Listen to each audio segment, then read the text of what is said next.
Andrew, Daniel, how you guys doing? Good. How are Good. you? How are you doing? Excellent. We have a lot more projects than usual today. We'll see how many we can get through. We have around 20 to 25 projects to go through. And these are all from projects that are in the top 50 on the global leaderboard right now or have been recently. So you guys both have the spreadsheet. Andrew, why don't you start off? We'll get started by covering GetVealth. And you can screen share. Their question is, how do I get my first enterprise clients? All right. 1 second. Share this one. All right. Can you see my screen here? Indeed.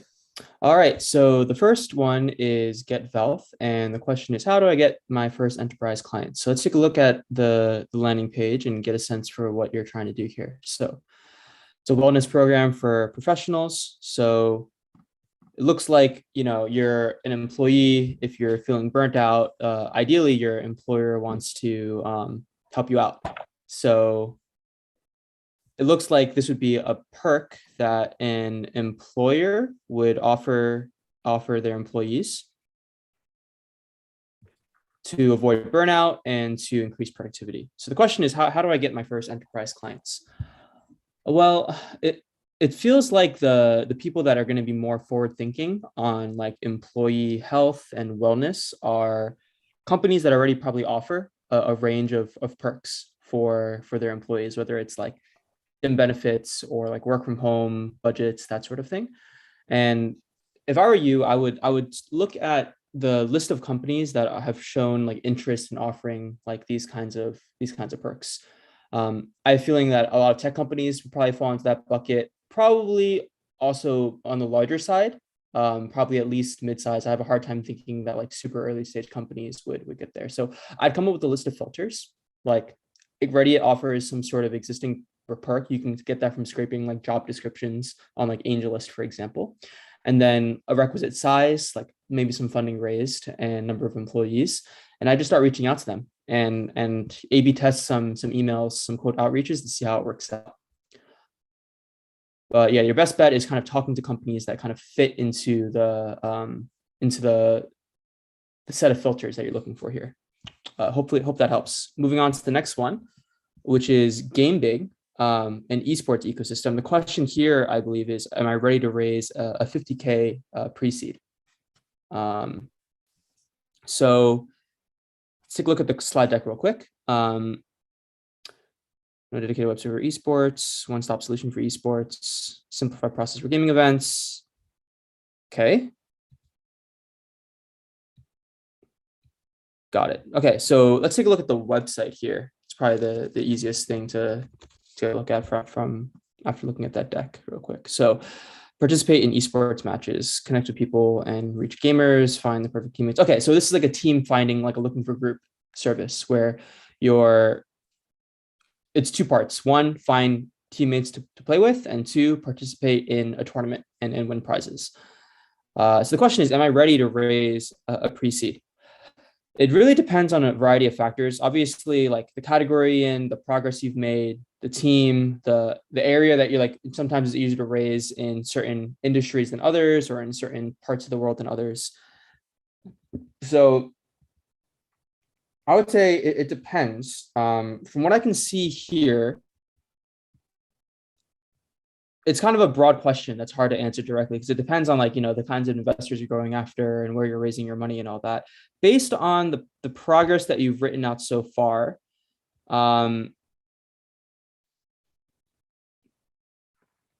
seems close. You're still pretty early, like your growth, you've grown a decent amount over the last month. You have some sort of daily active users.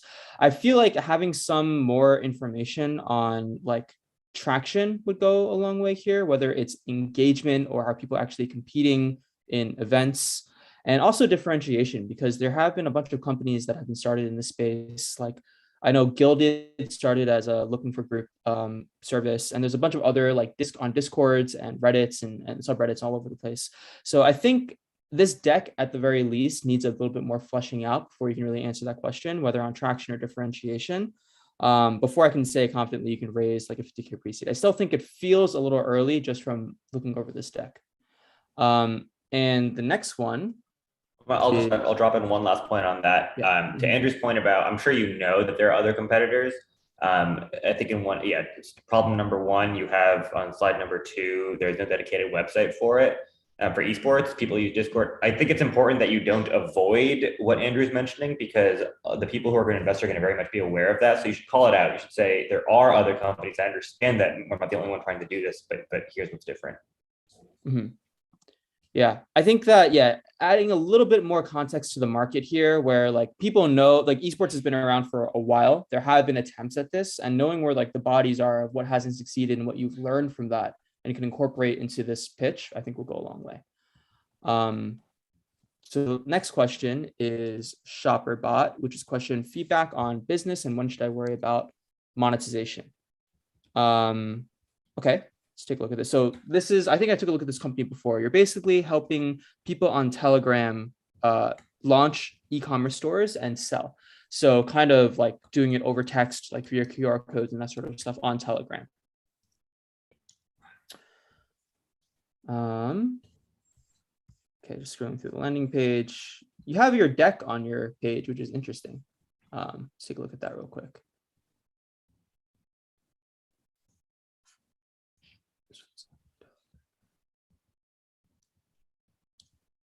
Okay, I think the value proposition is pretty straightforward. Like you're saying that Telegram is a growing ecosystem. There's people that want to sell on Telegram and no easy solution for them. This makes it easy for them to do it, right? I would say the question here is like validating the market here. I think because people, I think today when they think about e-commerce, they think like Shopify. They think for the big ones, maybe BigCommerce or some of these other platforms. They think maybe Instagram and what people are doing there. It's not immediately obvious to me why launching a store on Telegram is better than existing options. Like for example, instead of doing it purely on Telegram, linking someone to your Shopify site, for example, you can text them a link or something like that. Why is that like a worse solution for people? And can you say like there's actually a really big market on Telegram of people that want to do this, right? I think that is what, if I like my initial reaction as an investor is like, if I'm thinking about the e-commerce industry market as like a big slice of pie, right? Or a big pie, what sort of slice does like Telegram focused shoppers and sellers, how big is that little slice of it? So I get a better idea of the market opportunity here. I think that's probably the main thing. So I think the question was around like metrics. It's really the number of people that are using it regularly and are actually transacting on the platform. So I think GMV, like the amount of obviously the volume that goes through your site and the number of sellers that are actually on your platform is probably what the main KPIs you should be focusing on are. So, all right. I think that's that. And then moving on to Daniel, who's going to cover the next round of feedback. You want? All right. I guess I could switch. All right. Hopefully my screen is visible. All right. So next up we have SociaBatt.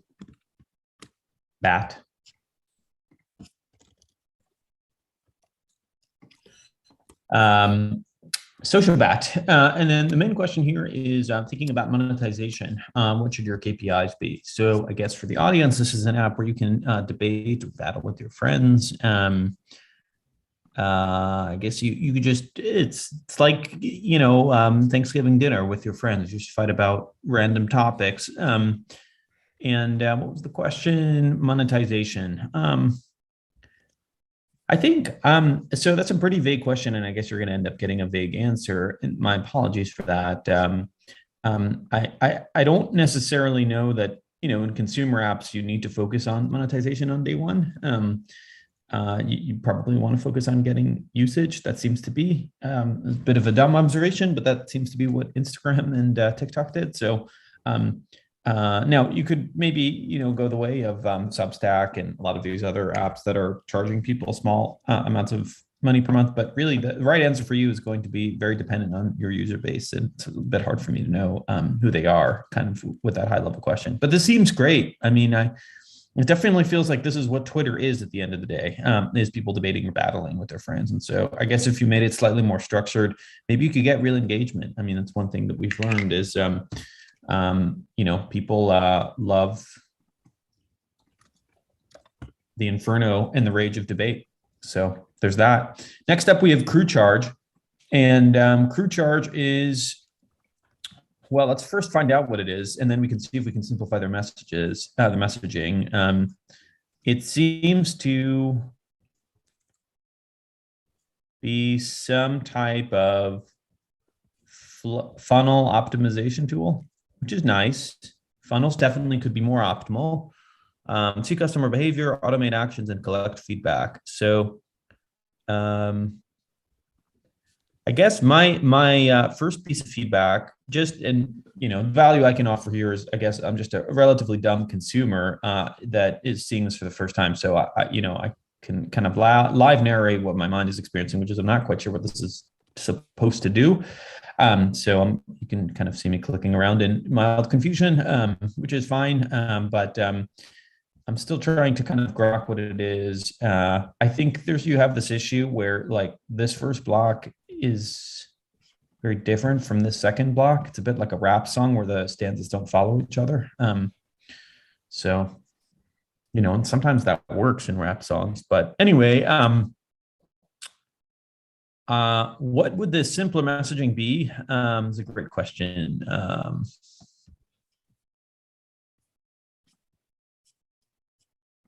I mean, maybe it's something like, I get what you're trying to go with here. It's like that feels somewhat exciting. If to the extent you wanted to go with like a kind of punchy headline, it would be. I think you could even be more punchy. Like you could probably have a headline that says "Never lose a customer." That would be exciting.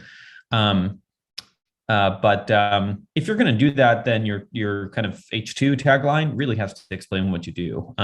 It'd be the best solution, I think, for you, given that kind of you're an early stage startup and most people might not know who you are, would be if your H1 tagline really explained what you do. And it seems like what you do is some form of funnel optimization. So I would just say like the best funnel optimization software or something vague like that. Anyway, I don't feel like I was really great. You might also in giving you feedback. Go ahead, Rishi. Yeah. You might also benefit from if you can put together a quick like 10-second graphic of constructing one of those flows and kind of letting people sort of peripherally get a sense of what all the options are. What happens if someone drops out of this step? Because I think that's what this entire landing page is covering, is just all of the different kind of outlets and cases. So if you can kind of put that into a quick GIF or video of some sort, doesn't even need any sound, might make it a lot easier to understand what's going on. Yeah. Just randomly, well, these guys are just stealing, costing all these people so much money. All right.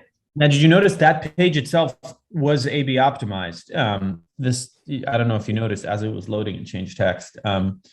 So anyway, I think you can kind of browse competitors' websites and obviously not clone, but kind of get inspired. They're a little bit more transactional in this market, and I think that might help. Okay, next up, we have Baseflow, which first, just to get some sense of flavor, we should go to the website and see what it does. It helps remote workers optimize their residency and taxes. That's great. That's really interesting. Collective bargaining, that work from anywhere, yak. It's definitely something everyone's thinking about. For the Spanish residency process, they ask, do you think I should remove the onboarding call and remove the human interaction like Stripe Atlas? Okay, so this is a question that is not related to the product. Hopefully everyone kind of understands the product. All these people seem really happy in these stock images, I guess, because they are living on mountaintops with boats. I would be happy too. Anyway, yeah, I think it's always probably great if you could get to the product. How to think about, I don't know, maybe we'll let Andrew chime in a second. Basically, the question is, when do you like not have onboarding and be self-services, have onboarding?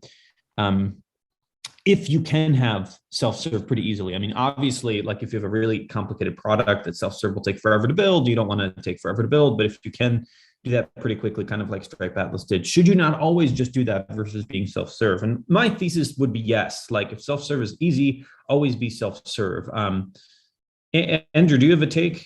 Do you think I have two frameworks for thinking about this. The first one is Yeah. how far along you are on the products. So I'll call this like the learning framework. If you're at the point when you feel like you're still pretty early and the product's not quite there yet, and there's still a lot of learnings to be had, you'll get way more information from an onboarding call with a customer compared to a pure self-service model where they're like, they're just kind of going through a flow and you kind of need to look at analytics in large numbers. So if N is small and basically there's still a lot of learnings to be had with the product, I think that onboarding call still makes the most sense. And you see a lot of very early stage companies adopting this when they don't have a lot of customers because they still, and Superhumans took this to the extreme, but like still when you want to learn things from every interaction with the customer, I think that's good. The other framework I would suggest is kind of the space that you're in and how much having a human in the process helps the customer. So for something like setting up, I don't know, mixed panel, like putting some tracking script into your thing, having a human doesn't really make a difference in my opinion, right? There's not like you're just injecting some code into your site. When it comes to something more sensitive like healthcare, right, or in this case residency, I feel like having a human in the loop is like that touch point, that white glove makes it feel more differentiated in some regards. So it's up to you to decide whether or not your business fits into that category of having, like, if it's a sensitive topic, having a human in the process is important. But those are the two frameworks I would suggest you to use to decide whether or not you want to keep that onboarding call around. Yep, that's a good one. That's a good rubric. Good rubric has been provided. All right. So next up, Andrew, I'm going to throw it back over to you. All right. So moving back on to the next set of feedbacks. So let me share my screen again and jump right into it. So the next one we have is Ubindi, which is general. The question here is general feedback from an investor's point of view. So looking at the homing page, simple software for teachers, an intuitive booking admin solution for independent instructors or small studios. I might be a little bit biased here, given the amount of like companies I've seen in like, similar like education spaces. But the first thing that comes to mind is SMB, which is small, like size customers, and kind of the biases that come along with that. Like independent instructors and small studios are small, right? I guess by name, where they probably don't have a lot of money to spend, and the amount of money that you get from them on like a monthly or yearly basis is probably on the small side, which follows that you need a lot of these small studios or instructors to create like an interesting business. And any sort of investor who's kind of seen a lot of companies go after markets that are either highly fragmented or small is going to carry that bias with them, right? And that's kind of the first thing I see, which is like, oh, you're going to need a lot of these teachers or instructors. So the product makes sense. Like if you're using some sort of very like low tech way of collecting payments or managing your students or scheduling, sure, totally makes sense. The question that I would have is, okay, well, if you gather up all these little independent instructors, how big is that market? And what's the number associated with that? And how difficult is it to get all these little instructors, and how churny are they, right? Because obviously the smaller the company, the less inertia there is in like switching off to like, another provider or another solution. So that's kind of my feedback there, is that if you wanted to pitch an investor, that's kind of probably the first thing that's going to come to mind for them, that you need to kind of de-risk for them. So moving on to the next one, which is Prymshare, how to attract creators besides influencer marketing. So question here is create, share, and monetize your content. You're a creator, get paid. Makes sense, right? Whether it's, in this case, it looks like a course, like a React Native course, receive money in crypto, okay. So how to get creators. I actually think the solution here is to go narrower, generally speaking. Whenever I see someone like pitching a creator product and they try to be like, there's like, it's for all creators. If you're on YouTube, if you're on TikTok, if you're on Twitch, if you're on like any of these platforms, I kind of like think, well, it's where do you start? Because it's hard to build something that appeals to, even though like creators are, of course, on many platforms nowadays, the product that you offer them, unless it's like, a financial product, which is tied directly to the creator, it can be a little bit tricky to build something like a one size fits all kind of thing. So it could be as simple as focusing on the platform. In this case, it might even be focusing on a kind of creator. Like a gaming creator, for example? What kind of problems do they face that you can build a better product for than something more generalized? So what I would do is maybe even like this kind of carries from the product all the way to the messaging. Can you narrow that messaging and narrow the product focus so that when someone comes to your homepage, it's like, oh yeah, that's me, as opposed to like, oh yeah, I'm a creator, but I need to like dig a little bit more to see if this is really for me or not. So I guess my feedback for you is kind of like, can you narrow the scope a little bit on the messaging and maybe the product, and then start reaching out to those folks that can kind of identify with what you're offering here. And then moving on to the next one, which is Duoiba. General fundraising advice is the question. First off, I need to figure out what you guys do. It looks like an eBay of some sort, where Looks like an Indian. well, it's in Naira, right? Express. So oh, Naira is it Nigeria? Excuse my, yeah, it's Nigeria. So it's a Nigerian focused Nigerian eBay. AliExpress, yeah. Or yeah, so you got watches, bunch of stuff. General fundraising advice. With something that when it comes to like a pure like marketplace, I really think it comes down to the numbers. Like it's hard for like, the thing with marketplaces is that there's no real inherent differentiation. It's really a question of scale, where like, can you demonstrate that there's some sort of affinity for the product, that there are repeat sellers, that you're moving a certain amount of GMV, that you're growing a certain amount.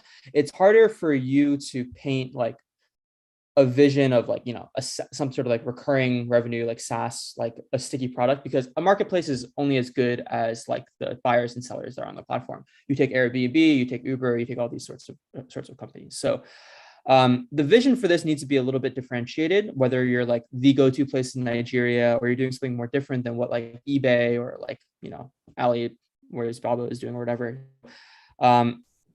I think it's difficult to fundraise on like a pure marketplace without having those requisite numbers, some sort of like significant traction. I think you kind of need to have a little bit more than that. Like, what makes this more differentiated? What's the vision for it that makes it more exciting? It's kind of hard for me to get that just off like a pure marketplace landing page. So yeah, that's my feedback there. To make things going a little bit smoother, Daniel, what do you think about if I continue screen sharing while you give feedback so that we don't have to switch off here? That sounds great. And you have very good keyboard abilities. So they would like my finally all my gaming is paying off here with my keyboard. That's right. So Bafana is looking for landing page feedback for you, Daniel. Yes. Let your fans become active supporters of your creative work. So I guess, right. I guess this is like a Patreon thing. Seems like it. For musicians, maybe. I see artists in the header. So somewhat of an aside, some Bootstrap template included that fact section, and ever since it's made all websites much better. Or maybe these guys custom coded it, but that section's great. You probably want to include one in the fact of just like, what is this?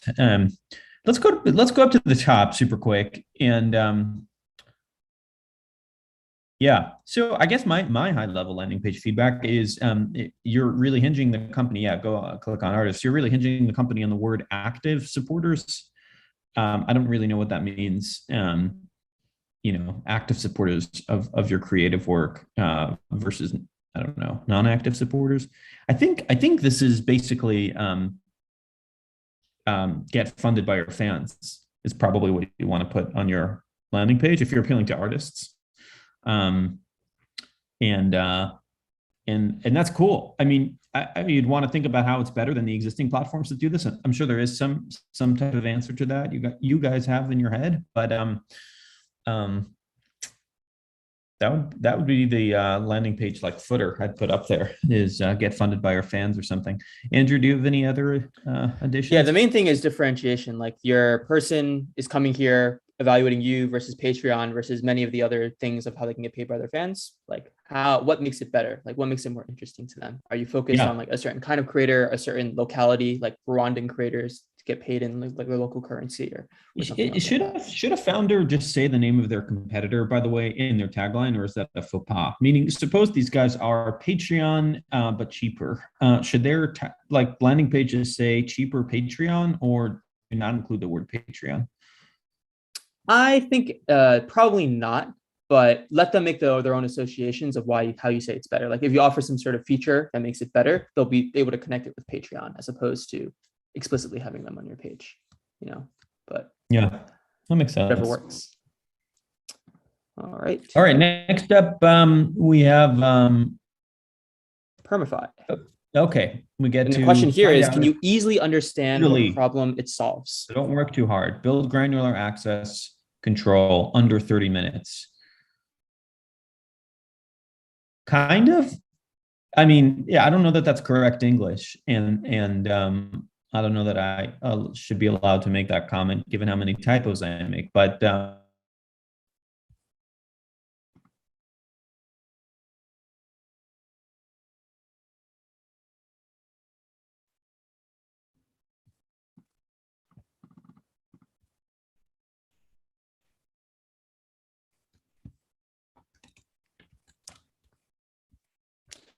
if I were to summarize it, it'd be something like better access control for your users would be the simple tagline here, right? Also, did Daniel freeze? Is that why? Yeah, he froze. Oh, yeah. Okay. I can take it. I can take over this one. So real quick. So like the question is, can you easily understand what problem it solves? Yes, but it took a little bit of scrolling, I think, to get there. When I read like granular access control, and then I saw this, I actually kind of like this graphic. It helps me understand like this person can edit, this person cannot, based on a certain set of rules. But I think there could be better text here. Disconnected, by the way. I'm not offended. No worries. You can take over. Yeah. Yeah, go ahead. What were you saying? I was just saying how I like the graphic, but it felt like it took a little bit of scrolling to get to to build up the full understanding. I was just saying it feels like saying just building better user access control or multi-tenant authorization. The people that are coming to your site presumably already have this problem. So I actually think it's fine to use the language that may be slightly technical that they will already understand, because I highly doubt a user is going to come to your site and not know what they're looking for and then look at you and then be like, I think if they come to look for you, they're trying to build multi-tenant authorization and better IAM and access control for their users, right? So yeah, I'm just trying to get inspired. It's very interesting to hear. Andrew, do me a kindness and head over to launchdarkly.com, because you would think these guys do feature flags, but tagline is actually okay. Now, while you stare at this, now pop over to twilio.com. Oopsies. Hopefully they bought that domain name. Okay. This doesn't say SMS. So, like, is it that these guys are different, I guess, because they're big companies, or what? I think once you're at scale and people are familiar with you, you can use the pie in the sky kind of language. Whereas when you're earlier and you need to be a little bit more clear with what you're doing, then I have a feeling if you look at Twilio's previous landing pages, there is probably stuff involving SMS in the early days. That's just a guess. I could be completely off base, but that's what I would guess. Yep, makes sense. I think that's probably a good framework. The later your series is, the vaguer your homepage can be. Yeah. But yeah, and all in all, I think it's easily understood, although I think some of the language can be a little touched up here at least. But I like that graphic and I think it does a good job. All right. And this is SoozMarket. So the question here is, I'm planning to launch a beta on June 27th, which should run for 3 to 5 months. That's almost a year before launching. Is that too long for a fintech? Well, the good news is the answer to that question is yes. And I didn't even have to read the second half of the sentence. Any time is always too long. But do not be discouraged. Yeah, it depends on what type of inspiration you want. I mean, if you want inspiration that you're too late, I can tell you that in a year, Elon managed to do whatever. If you want inspiration that things take time, certainly I can tell you that Dropbox, I think, took 18 months to get to launch. So, but you should launch as quickly as possible, not because there's any rubric that says, if you go, this far without growing teeth, then you're going to be like, deformed, but just because your competitors are always moving faster than you. So this seems to be some type of lending, borrowing platform. Oh, wow, that's kind of neat. Where? Wonder what country this is in. KSH is Mr. Forex. Kenyan. Naira. Kenyan. Oh, I should have gotten that. Okay. Now, do you have any offshore ruble? Anyway, this is cool. This is the type of stuff that's probably hard to do in an app in the United States for regulatory reasons. So, if this is basically peer-to-peer loans, could be neat. But anyway, I would launch as quickly as possible. We were not here to give advice on the landing page, so we won't do that. Although it's a neat landing page, but I would launch as soon as possible. It'd be nice, by the way, if that little animation with the when you backspace, it's not backspacing the whole way. That's really frustrating for me. Sorry, I'll bring that up with my therapist later. All right, Andrew, next one. All right, moving back to me to cover some of the next one. So the first one we got is recall.wiki. Classic question. Launched on Product Hunt. Got a bunch of signups. Now what? All right. The age-old question. Launched on Product Hunt. Now what? Congrats on the launch, by the way. Looks like you guys got a lot of upvotes. I remember we had a conversation, about maybe like a month ago now when we talked about comparison with like Roam and, Obsidian and many of the other personal note-taking things out there. So you've launched, made progress. I think the point of when you like get like a big chunk of traffic, it comes up and then it settles down at some like higher baseline than it was before.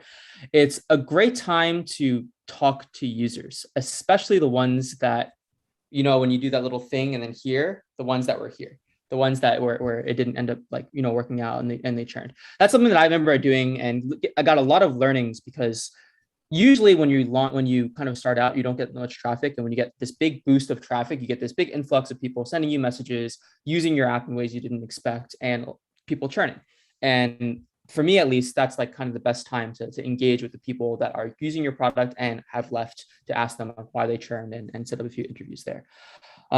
Longer term, the question here is whether or not you think you're kind of where you are in the product market fit stage. If you feel like you're ready for growth and you want to focus on that, or the learnings that you get from these conversations mean that you still need to go and work on a few features. So I think the best way you can get that is from these conversations with the churned and existing users and active users on whether or not you feel you need to continue working on stuff here. Did the hypothesis that you set out, when you launch this product, has it been validated, right? Are people using the things that you thought they would use? That's kind of what I would do here after launching on Product Hunt. But yeah, congrats again on the launch. I'm sure you're getting a bunch of traffic right now. It's a great time to learn here. So moving on to the next one, which is Character App. What are good/great retention rates for social apps? The question for retention, I think it depends. For social, I'm trying to think of like the 30-day retention, or like was it like 30?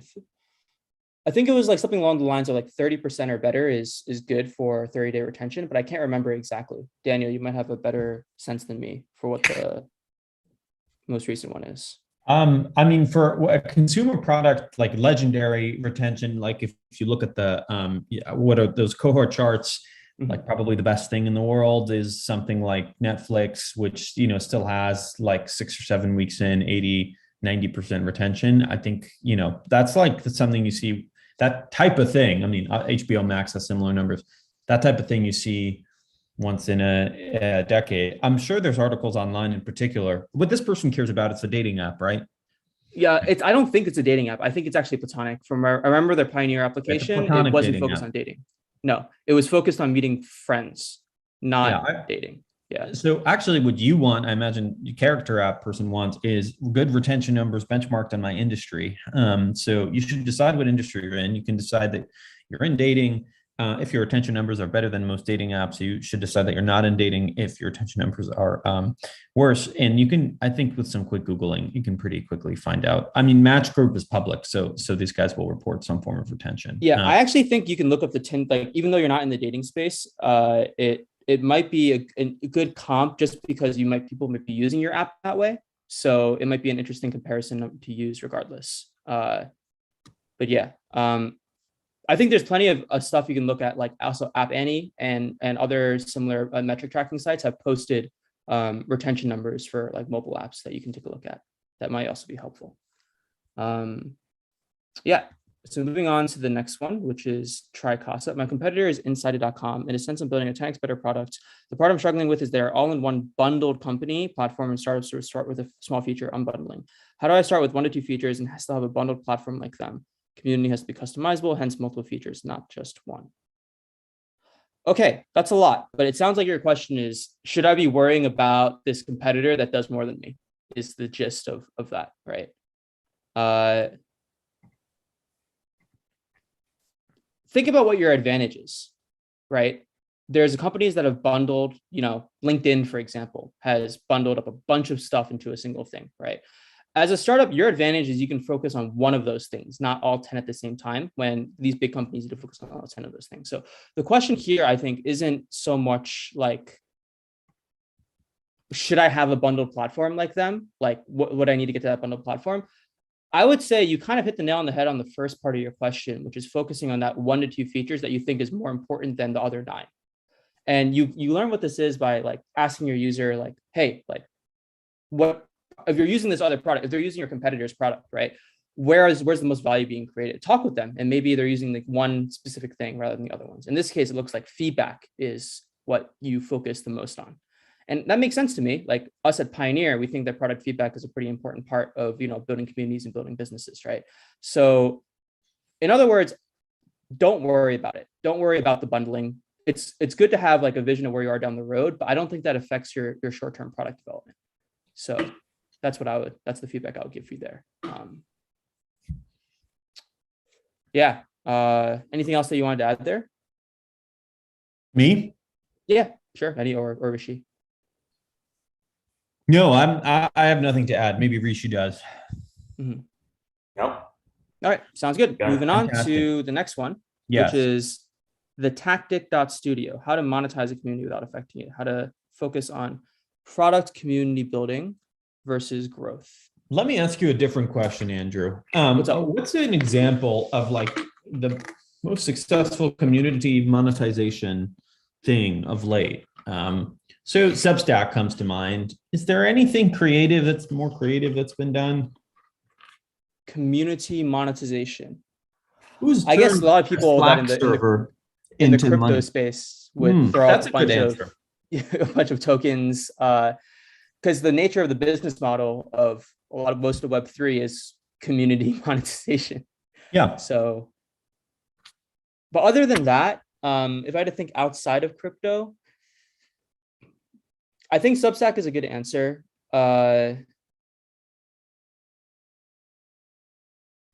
This is a little bit of a weirder one, but I really think Twitch has done a good job in this, even though it's not necessarily like a new one. I think like the subscription model that Twitch has, which has been around for a while, I think has been really successful. Even though it's like a small number of the creators on the platform, it's clear that you can do really well there. You're referring to even though Twitch moves kind of slowly, some of the stuff they've added around like points and bits and all that sort of stuff, I'm a big fan of. Is this communities within this? This is Twitch, you said. Yeah, it's a Twitch. Yeah, so basically like your subscriber base, your viewers, your followers. Yeah. I think that they actually capture much more value than I would expect. Like you see people with a few hundred viewers, but a very high percentage of like subscribers, right? Which is like great utilization, monetization of like your community.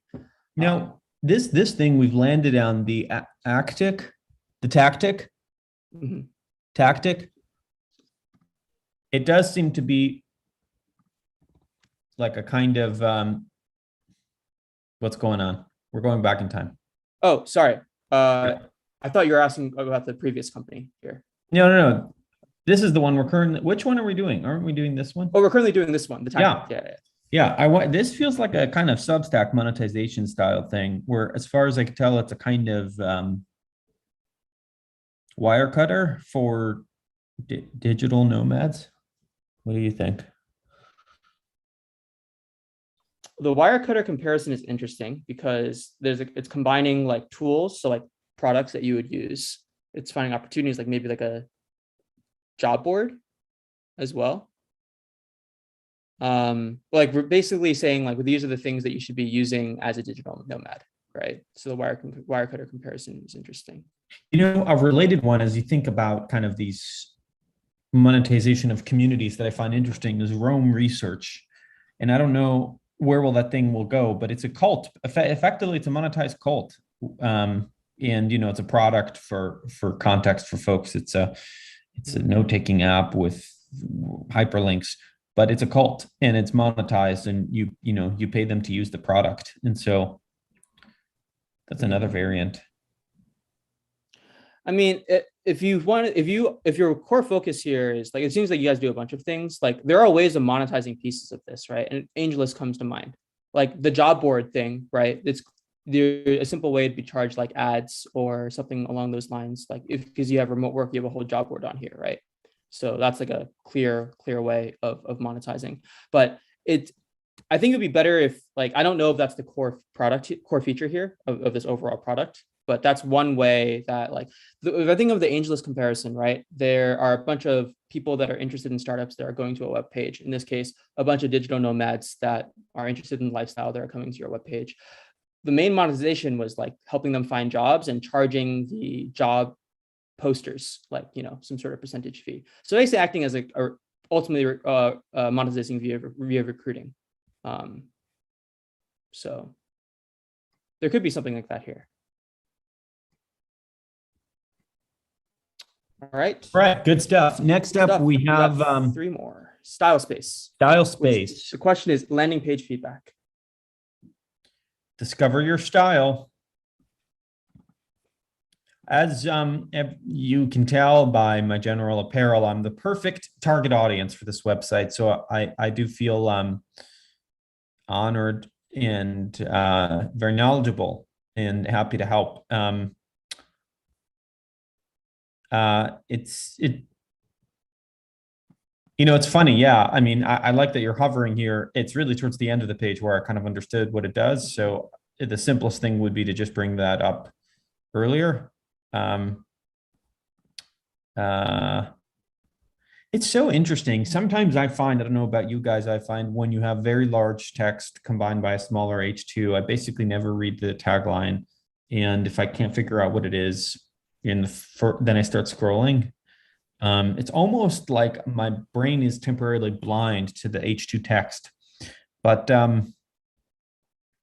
yeah, so I just wonder, I mean, my simple suggestion before I turn it over to the more stylish Andrew would just be that maybe you just want to change your H1 text to just say,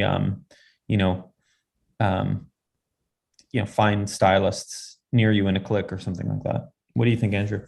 Yeah, I think I agree with the content piece. I don't know if it's just me, but the contrast between the color of this text and this background makes it, I don't know, or maybe it's like the kerning, if that's the right word, between the letters, makes it harder for me to read. Like my eyes kind of somewhat like glaze. They're not drawn to the hero. I think that's what I'm trying to say here. That's definitely true. Something with the dots in the background is also. Yeah, I'm not exactly sure what it is, but figuring out like some sort of combination of background imaging and maybe either it's font or color to make it pop a little bit more. So I'm like, oh yeah, that's what you guys do. And in conjunction with what Daniel suggested about like, find the stylist or something like that, right?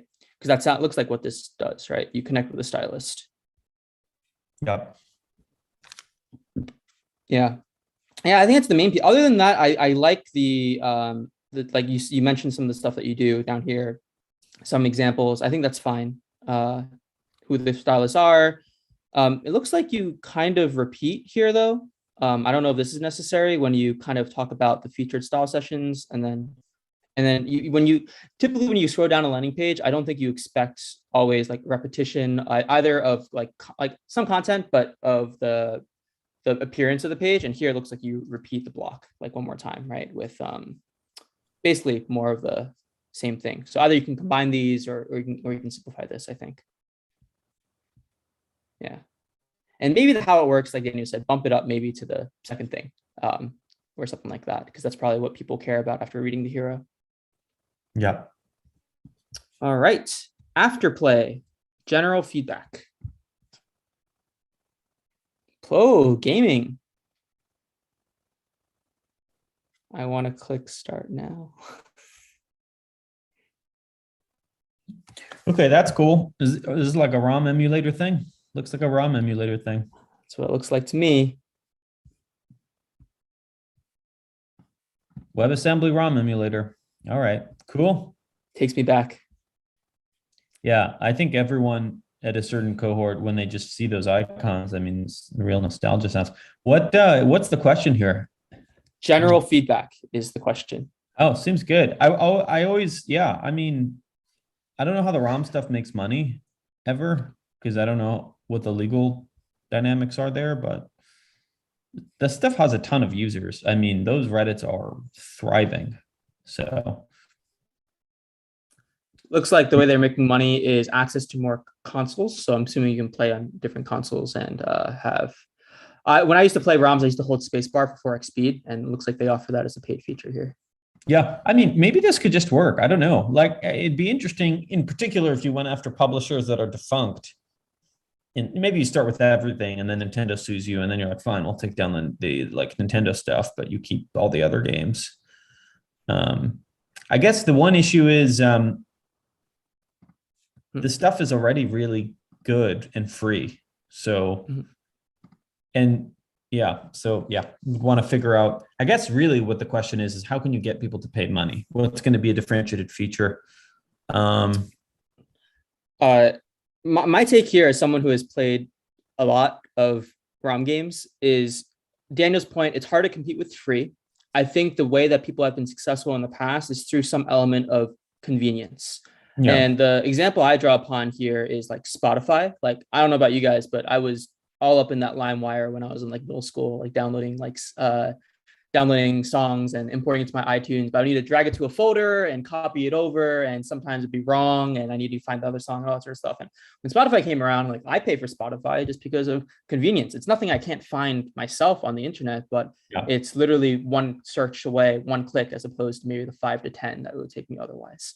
So when I think about the comparison here for like the analogy for gaming is that I can get my Dolphin, I could find the ROM on some sort of shady subreddit and then download it. But it requires a bunch of clicks and stuff. And maybe people are willing to pay for that convenience. And I think what the hypothesis of whether or not that works is validating that element of convenience is worth a coffee a month, which I don't think is actually that far off. So you might be onto something here. But I think the difference here is, again, drawing from the Spotify analogy, they had to partner with all the artists to get their music onto the platform.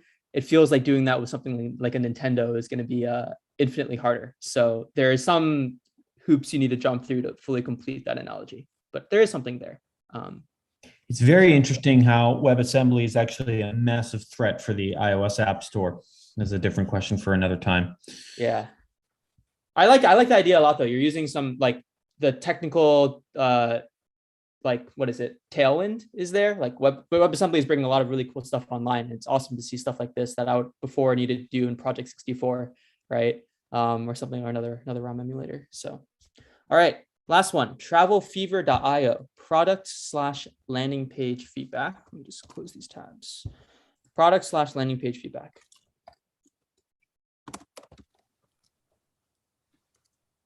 All right. Say travel stories from around the world, eh? Okay. I guess makes sense. Sometimes when, I mean, look, you know what it is immediately. That's great. And it's very visual, should be very visual.